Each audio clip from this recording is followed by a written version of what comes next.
ನಮಸ್ಕಾರ ವೀಕ್ಷಕರೇ, ಇಂದಿನ ಪ್ರಮುಖ ಸುದ್ದಿಗೆ ಸ್ವಾಗತ. ನೀವು ನೋಡ್ತಾ ಇದ್ದೀರಾ ಪಬ್ಲಿಕ್ ನ್ಯೂಸ್ 18. ನಾನು ಪ್ರಿಯಾ ಸಂತೋಷ್.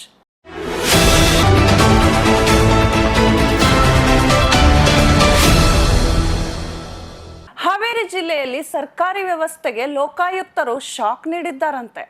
ಹಾಸ್ಟೆಲ್, ಜಿಲ್ಲಾಸ್ಪತ್ರೆ, ಆಹಾರ ಧಾನ್ಯಗಳ ಗೋದಾಮ ಸೇರಿದಂತೆ ಹಲವು ಕಡೆ ಲೋಕಾಯುಕ್ತ ಅಧಿಕಾರಿಗಳು ದಿಢೀರ್ ಪರಿಶೀಲನೆ ನಡೆಸಿದ್ದಾರೆ. ಸರ್ಕಾರಿ ಸೌಲಭ್ಯಗಳು ಜನರಿಗೆ ಸಮರ್ಪಕವಾಗಿ ತಲುಪುತ್ತಿವೆಯಾ? ಅಧಿಕಾರಿಗಳು ಮತ್ತು ಸಿಬ್ಬಂದಿ ಕರ್ತವ್ಯವನ್ನು ಸರಿಯಾಗಿ ನಿರ್ವಹಿಸುತ್ತಿದ್ದಾರಾ? ಎಲ್ಲೆಲ್ಲಿ ಲೋಪದೋಷಗಳಿವೆ ಎಂಬುದನ್ನು ಲೋಕಾಯುಕ್ತರು ಸ್ಥಳದಲ್ಲಿಯೇ ಪರಿಶೀಲಿಸುತ್ತಿದ್ದಾರೆ. ಇಲ್ಲಿ ಒಂದು ಪ್ರಮುಖ ಪ್ರಶ್ನೆ ಎದುರಾಗುತ್ತೆ. ಸರ್ಕಾರ ಕೊಟ್ಟಂತ ರೂಪಾಯಿ ಖರ್ಚು ಮಾಡಿ ಯೋಜನೆಗಳನ್ನು ಜಾರಿಗೆ ತರುತ್ತದೆ. ಆದರೆ ಆ ಯೋಜನೆಗಳ ನಿಜವಾದ ಫಲ ಜನರಿಗೆ ತಲುಪುತ್ತಿದೆಯಾ? ಇದನ್ನು ಖಚಿತಪಡಿಸಿಕೊಳ್ಳುವುದು ಆಡಳಿತ ವ್ಯವಸ್ಥೆಯ ಜವಾಬ್ದಾರಿ. ಅಧಿಕಾರಿಗಳು ಕಚೇರಿಯಲ್ಲಿ ಕುಳಿತು ದಾಖಲೆಗಳನ್ನು ಪರಿಶೀಲಿಸುವುದಷ್ಟೇ ಸಾಕಾಗುವುದಿಲ್ಲ.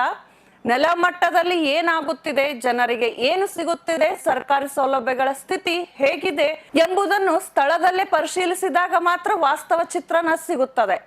ಹೀಗಾಗಿ ಹಾವೇರಿ ಜಿಲ್ಲೆಯಲ್ಲಿ ನಡೆದಿರುವ ಲೋಕಾಯುಕ್ತರ ಈ ದಿಢೀರ್ ಪರಿಶೀಲನೆ ಮಹತ್ವ ಪಡೆದುಕೊಂಡಿದೆ.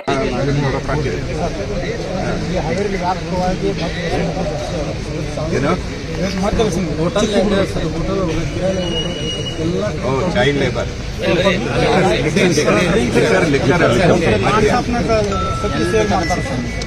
ಎಲ್ಲರೂ